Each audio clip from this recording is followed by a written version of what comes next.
Dictation 100 शब्द प्रति minute.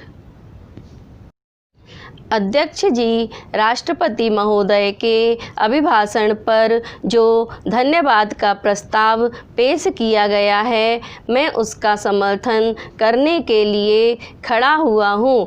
राष्ट्रपति जी ने अपने अभिभाषण में विशेष रूप से आर्थिक विकास और कृषि के संबंध में उल्लेख किया है। इसमें कोई संदेह नहीं कि पिछले वर्ष में खाद और बीज का वितरण ठीक समय पर किसानों को किया गया और साथ ही भगवान की कृपा रही, जिससे वर्षा समय पर हुई और नहरों व नलकूपों से खेती की सिंचाई के लिए समय पर पानी मिला, जिसका परिणाम यह दिखाई दे रहा है कि इस साल अनाज की पैदावार पिछले सालों की अपेक्षा अधिक होगी।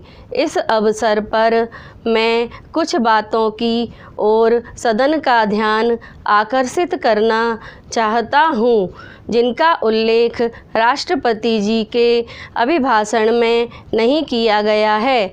जहाँ इस अभिभाषण में कृषि उत्पादन, औद्योगिक उत्पादन, विदेश नीति तथा अन्य दूसरी बातों का वर्णन है, वहाँ हमारे देश में फैले सामाजिक तनाव, धार्मिक तनाव और पिछले साल आई भयंकर बाढ़ का कोई उल्लेख नहीं किया गया है।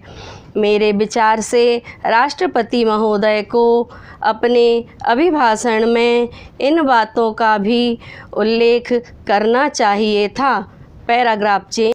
आप जानते हैं कि पिछड़ी जातियों के लिए आरक्षण के नाम पर उत्तर भारत में जगह जगह पर तनाव की स्थिति पैदा हुई है।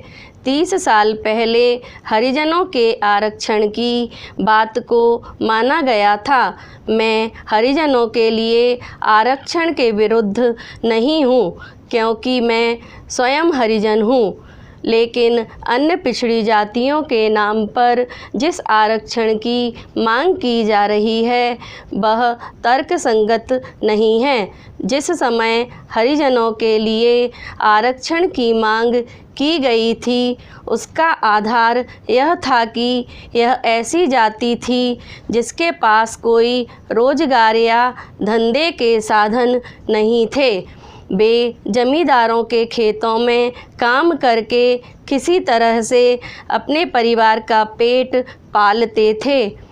लेकिन आज पिछड़ी जातियों के नाम की जो सूची बनाई गई है, यदि उसकी जांच हो तो आपको मालूम होगा कि उनमें 5% भी ऐसी जातियां नहीं हैं जो किसी जमींदार के खेत में काम करती हों या दूसरों की कृपा पर निर्भर हों।